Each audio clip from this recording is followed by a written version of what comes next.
Did you hear about this Austin Russell guy? Oh yeah, the 27-year-old billionaire? Makes you feel pretty stupid, doesn't it? What? Why would that make me feel stupid?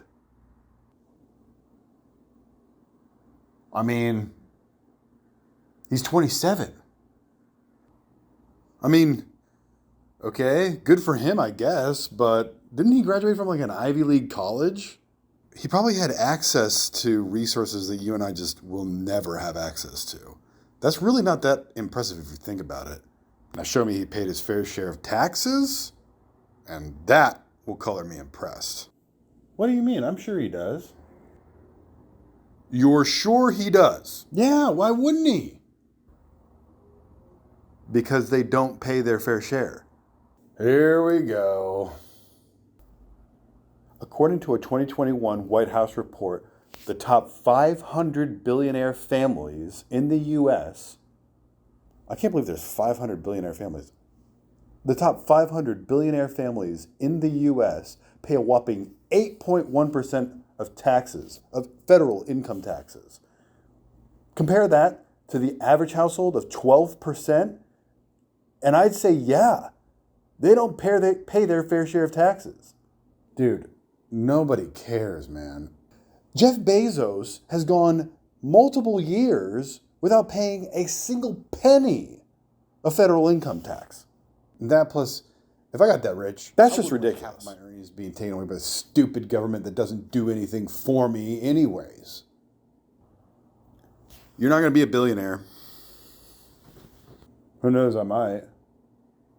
You're not. Also, you want to know why the government doesn't do anything for you? Why the education system is failing and why our infrastructure is crumbling? It's because billionaires don't pay their fair share of taxes. I want you to think about this. I want you to think about the gap between 8% and the 35% that our legislation has all agreed billionaires should be paying for their federal income tax. I want you to think about the gap between 8% and 35% for a second. Think about that. It's a lot. You're such a buzzkill, okay? All I wanted to do was talk about Austin Russell and how lucky he has it.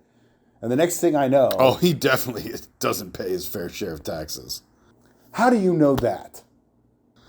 Well, it says here he claims a salary of $300,000 a year from his company. Then how is he considered a billionaire?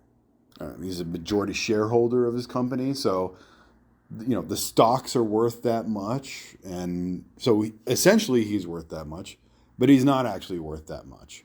I mean, especially once he starts to sell his stocks. If he sells his stocks, he's not paying 35% on the income he's earning from those stocks. So no matter what, he's not paying his fair share of taxes. I don't know, man. This tax the rich stuff, it's scary to back. I mean, I might be a millionaire someday. If you make $2 million in your lifetime, I have news for you. You're not the rich we're talking about. Get your heads out of your asses and help pay for this country.